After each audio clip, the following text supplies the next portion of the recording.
Tetrogue Dragons is available on PC via Steam. Big thanks to Shatterproof for providing me with a game key for the purpose of review. People think I'm crazy, but despite being called the perfect video game, I don't actually like Tetris. There's no puzzle game category on my website. By and large, taken alone, puzzles aren't something I generally enjoy. A Tetris-inspired deck-building roguelite, on the other hand, now you're speaking my language. And Tetrogue Dragons is exactly that. Tetrogue Dragons was developed by one person and is a blend of Slay the Spire deck, or block building I should say, combined with the classic all-time favorite puzzle game. Blocks in the game correspond to various stats and abilities for both you and your foes, and clearing a line of blocks activates the abilities of every block involved. You navigate procedurally generated regions as one of many classes, battling foes, adding and upgrading blocks to your deck, all while acquiring potions and relics to help you on your journey.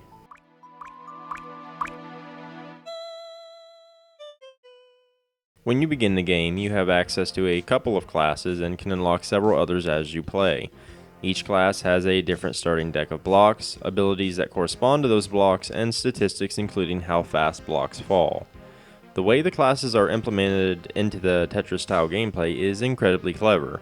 A thief has blocks that can earn gold, which is normally spent on new goods, but the thief also has an ability that lets them deal damage equal to 10% of their gold.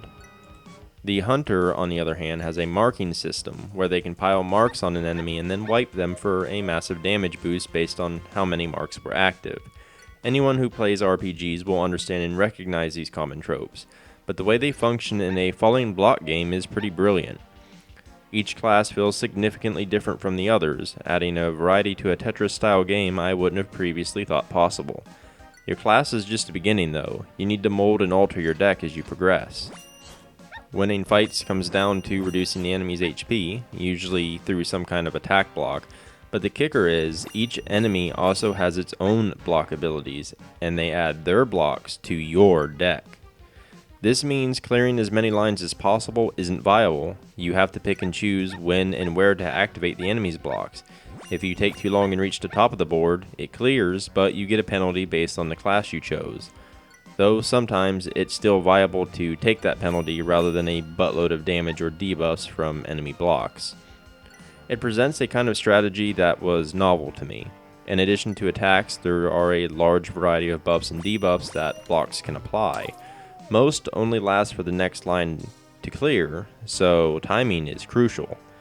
But you could, for example, stack shields on yourself, then clear enemy attack blocks to absorb the damage. You could clear a set of the enemy's strength blocks, then avoid letting them attack with the next line to negate the strength buff altogether. The enemies are varied too. Some have a focus on poisoning you, or giving themselves thorns so you take damage when you attack them.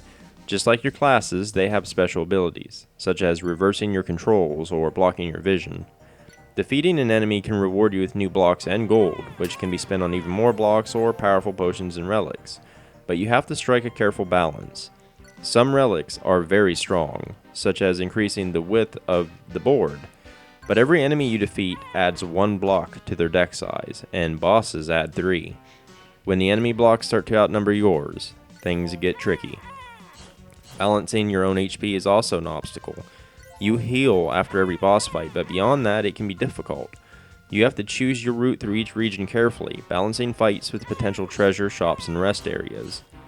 The roguelite deck building elements are compelling, and it spices up the gameplay in a way I really enjoy. It's pretty easy to get addicted to the gameplay loop, and the variety of classes definitely helps its replay value.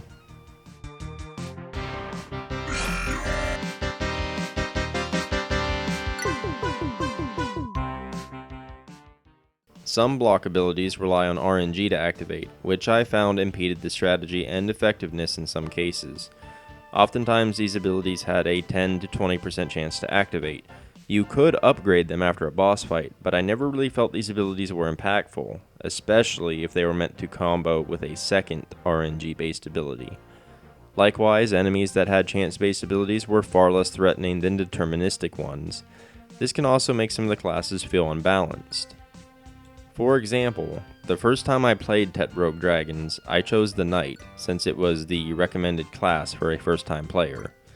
I cleared the whole game on my first try with the Knight when I am notoriously bad at puzzle games. I attribute this to the fact that, while sure, the Knight may be the beginner class, its abilities were also entirely deterministic, with no chance-based abilities at all. Additionally, the music and sound effects can also become repetitive and grating after a while, but beyond that, it's difficult to complain. Tetrogue Dragons is a solid title.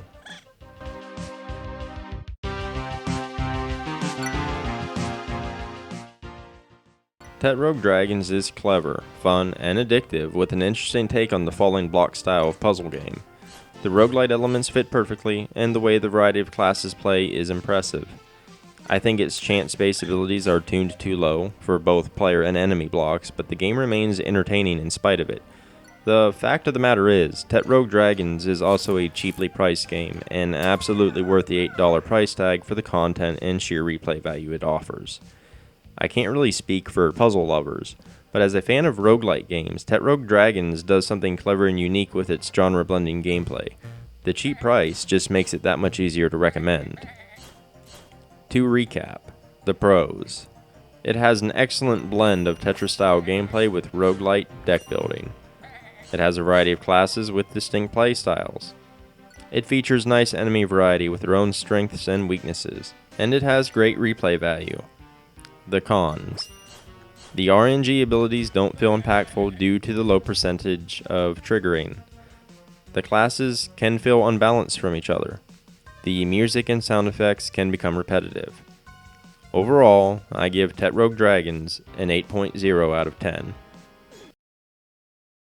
If you enjoyed this review, subscribing is always awesome, but I also left a number of links down in the description below, including to my website and my creator store. My creator store is where you can purchase games curated by me, and it directly supports this content, the YouTube channel, and my website. Thanks for watching, and until next time.